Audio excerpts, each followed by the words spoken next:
Thank you, Senators, for holding this hearing and allowing me to speak. My name is Matthew Eppinette. I am a resident of Lincolnshire, Illinois.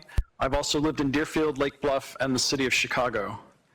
I hold a master's degree in bioethics and a PhD concentrated on ethics. I've worked in the field of bioethics since 2002. I'm currently the executive director of the Center for Bioethics and Human Dignity, which is located in Bannockburn, and I teach graduate level courses on bioethics and public policy. Today we've heard a lot of compelling reasons why this bill should be passed. However, based on my research, my more than 2 decades working in the field of bioethics, and my own personal experience, I submit to you that legalizing assisted suicide is simply not wise public policy. There are many reasons why I believe this to be the case, but let me give you just 3.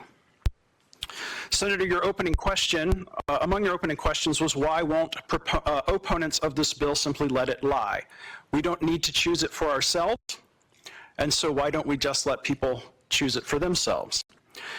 There are 2 studies I'm going to cite here, and I'm happy to provide electronic or paper copies of my notes that include the full references. But the short answer is 2 words: suicide contagion. Legalizing assisted suicide increases overall suicide rates.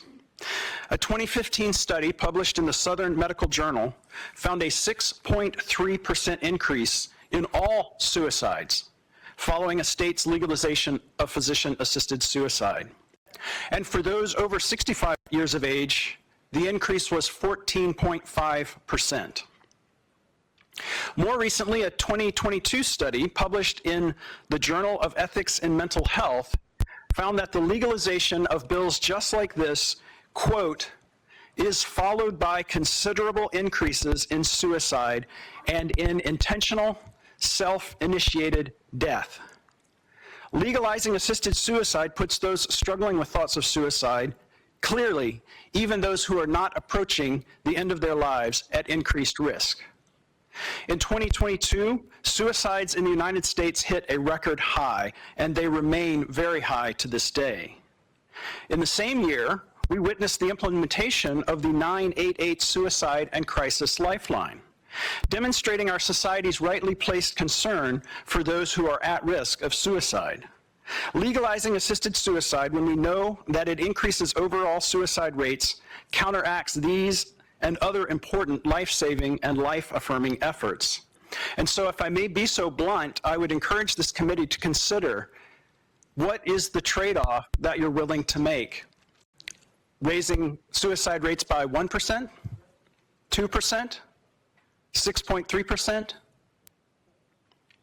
Second, assisted suicide is out of step with the convictions that are at the core of the profession of medicine. In news that received scant attention, the American Medical Association in November of 2023 reaffirmed its position in opposition to physician-assisted suicide.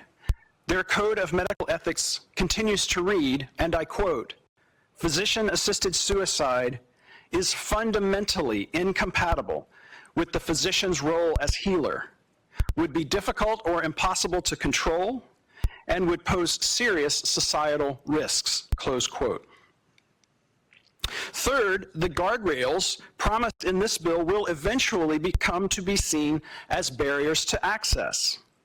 Currently in California, where assisted suicide was legalized in 2016, amendments are under consideration that would remove requirements that the patient have a terminal illness, allow mid-stage dementia patients to access assisted suicide, allow assisted suicide drugs to be taken via IV, remove the waiting period before receiving life-ending medications, remove the residency requirement, and remove the Act's sunset date. Mark my words, if you pass this bill, this will happen here too. You may not be the ones to do it, but this will happen. Today's guardrails will be tomorrow's barriers. The way to provide genuine aid to those who are dying is to invest additional resources in hospice and in palliative care. This is in keeping with the historic practice of medicine. It protects those who are at risk for suicide. Refusing to legalize assisted suicide is the true guardrail. Let me make one comment. The senator who has unfortunately had to leave raised a question about withholding or refusing treatment.